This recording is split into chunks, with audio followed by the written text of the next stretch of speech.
Hi everyone. आज हम एक अलग से प्रतिशत वाले चैप्टर में देखते हैं। एक अलग से फार्मूला बताएंगे बेसिकली इसका, कि इस तरह के सवाल हम कैसे हल करते हैं बहुत ही आसान तरीके से। तो जैसे कि ये है सवाल कि जब उतनी परसेंट ये किसी व्यक्ति की मजदूरी 50% घट गई, फिर घटी हुई मजदूरी फिर 50% से बढ़ गई, तो व्यक्ति की मजदूरी कितने प्रतिशत कम हुई। तो ओवरऑल इसमें क्या हुआ कि कितने प्रतिशत कम हुई है ज़्यादा। तो इसके लिए हम क्या करते हैं ऐसे सवालों में कि ये इस तरह के इस सूत्र का हम उपयोग करते हैं, यूज करते हैं कि जो वृद्धि को मान लेते हैं हम x, कमी को मान लेते हैं जितनी की कमी हुई है प्रति प्रतिशत को x, और कमी परसेंट को y। जिस तरह से हमारा ये फॉर्मूला बन जाता है कि x माइनस भाई वृद्धि यानी कि जो लाभ हुआ है या बढ़ा है तो उसको प्लस में लिखते हो, जो कमी हुई है उसको माइनस में, प्लस x गुणे माइनस वाई। यहाँ भी प्लस लगा सकते थे, कोई जरूरी नहीं, बटे 100। अब ये जो हमारा फॉर्मूला है, अगर इसका जो है हमारा माइनस में आंसर आया तो उतनी प्रतिशत की कमी हुई, अगर प्लस में आंसर आया तो ये उतनी प्रतिशत की वो प्लस में आंसर आया तो उतनी प्रतिशत की वृद्धि होगी। ठीक है, तो ये फॉर्मूला हम इसमें अप्लाई करते हैं। देखते हैं, किसी व्यक्ति की मजदूरी 50% घट गई, फिर घटी हुई मजदूरी फिर 50% बढ़ गई, तो बढ़ा भी 50% है, घटा भी 50%। तो इसमें हम वही फॉर्मूला यूज करेंगे। तो 50 माइनस 50 प्लस 50 गुणे माइनस 50, क्योंकि इसमें तो सब 50 ही 50 था। बटे 100, एक जीरो से एक जीरो खत्म, ये एक जीरो से एक जीरो खत्म। उसके बाद क्या करेंगे, अब हम इसको सॉल्व करेंगे तो जो भी आएगा प्रतिशत में आएगा। 50 से 50 गया, 0 बचा, और यहाँ प्लस के 5 का गुणा माइनस के 5 में होगा तो क्या आएगा, माइनस के 25। प्लस का गुणा माइनस से होगा तो क्या आएगा, माइनस, और 5 का गुणा 5 से तो 25। बस बाकी 0 से 0 ये खत्म ही हो गए थे। तो यानी कि आया माइनस का 25%। तो माइनस में हमने क्या बताया, माइनस में आया तो इसका मतलब है 25% की कमी। तो ये हमारा हो गया। तो उम्मीद है आपको समझ आया होगा कि जब भी इस तरह के सवाल देखें तो आप इस तरह से लगा सकते हैं। जैसे कि एक और आपको एग्जाम्पल के रूप में बता दें, ये सवाल है, किसी वस्तु के मूल्य को पहले 20% बढ़ाया जाता है, फिर 20% कम कर दिया जाता है, तो इस प्रकार कुल कितनी कमी या बढ़ोतरी होगी। तो मूल्य को पहले 20% बढ़ाया जाता है, फिर 20% कम कर दिया जाता है।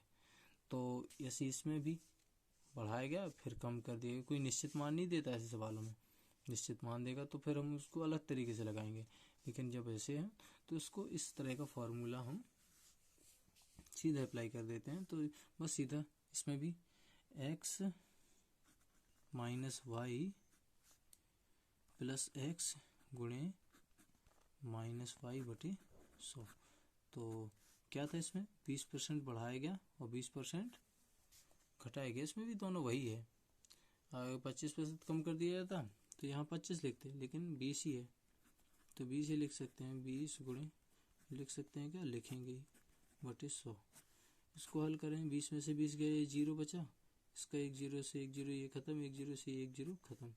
प्लस का गुणा माइनस होगा तो माइनस आएगा, और 2 दूनी 4, यानी कि माइनस का 4%। तो माइनस में आया तो इसका मतलब क्या है, 4% की कमी। तो हमारा इस तरह से हम देख सकते हैं। तो इस तरह के सवाल और भी आप ढूंढिएगा, प्रतिशत वाले चैप्टर में मिलेंगे, और काफ़ी इंपॉर्टेंट सवाल हैं। इस तरह के सवाल तो हर साल आते हैं, इस साल भी आए थे कुछ, और ये भी हैं जैसे सवाल बहुत ही इजी सवाल हैं। जैसे कि ये कह रहा है के का वेतन जे के वेतन से 20% कम है, जे का वेतन के वेतन से कितने प्रतिशत है। देखिए, तो जे के वेतन से कंडीशन दी है कि अगर कहीं जे का वेतन पता चल जाए तो उससे 20% कम कर देंगे तो के का वेतन आ जाएगा। जे के वेतन से 20% कम है किसका, के का वेतन। तो जैसे कि इसको भी हम लगा दें ऐसे, इसको अलग तरीके से लगा देते हैं। मतलब कि मान लेते हैं जे के वेतन से कंडीशन दी है तो जे का वेतन मान लेते हैं 100 रुपये, क्योंकि कुछ निश्चित रुपये नहीं दिया है इसमें। जब कुछ निश्चित रुपये ना दे हम कुछ भी मान लेते हैं। 100 रुपये मानना आसान होता है क्योंकि उसका प्रतिशत जितना कह रहा हो उतना प्रतिशत उतनी होगा। जैसे 100 का 20% निकालना तो 20 ही होगा, इसीलिए मानना आसान होता है, इसीलिए 100 रुपये मान लेते हैं। जे का वेतन 100 रुपये मान लिया तो कह रहा है कि के का वेतन था जे के वेतन से 20% कम, तो 100 का 20% 20 ही आएगा, तो 20 घटा देंगे सीधा 80 आ जाएगा के का वेतन। अब वो कह रहा है कि जे का वेतन के वेतन से कितने प्रतिशत अधिक है, तो जे का वेतन कितने प्रतिशत अधिक है, जे का वेतन वैसे देखें तो 20 रुपये अधिक है, तो के वेतन से के का वेतन है 80, तो बस वही प्रतिशत में निकालना। तो 20 अधिक है कितने में, 80 में। टोटल 100 से मतलब टोटल तो 80 है इसमें। टोटल कैसा कि के वेतन से निकालें तो के का टोटल लिखेंगे, तो के 80 है टोटल, और ये 20 ज़्यादा है तो 20 निकालना। 80 में कितना प्रतिशत है, 20/80 गुणा 100 प्रतिशत में निकालना, इसीलिए 100 से गुणा कर दें। तो 1 0 से 1 0 खत्म, 2 चौके 8, 4 से भाग देंगे 25 बार, 25% आ जाएगा हमारा। इस तरह से लगा लेते हैं।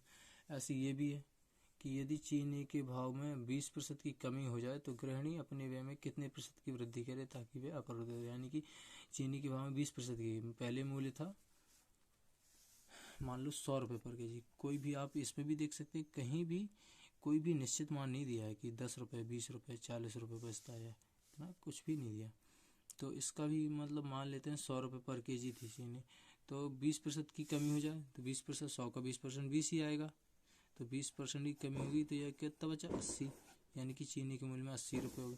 तो कह रहा है कि अपने व्यय में कितने प्रतिशत की वृद्धि करे। अब ये जो है 80 है, कह रहे कि कितना बढ़ाया जाए कि वो अपरिवर्तित रहे, यानी कि 100 था तो 100 ही हो जाए, तो कितना बढ़ाया जाए, 20 बढ़ाया जाए, कितने में 80 में, गुणा 100 से कर दो, प्रतिशत निकालना है तो 20 बढ़ाया जाए कितने में 80 में, गुणा 100 से कर देंगे, 0 से 0 खत्म, 2 चौके 8, 4 से भाग देंगे 25% बढ़ाया जाए बस, यहाँ से ये हमारा आ जाएगा। इस तरह के सवाल आप देखेंगे, जो भी सवाल इनमें प्रतिशत वाले चैप्टर में जो तुम्हें मिलते हैं आप बताइएगा। मैं अगर कुछ ना इसमें समझ में आया तो हमें कमेंट्स में बताइएगा, लिखिएगा, हम दोबारा से बताएंगे उन चीज़ों को। तो समझिएगा इन सवालों को, देखिएगा कितने सवाल आपको आते हैं इन सवालों में। ओके।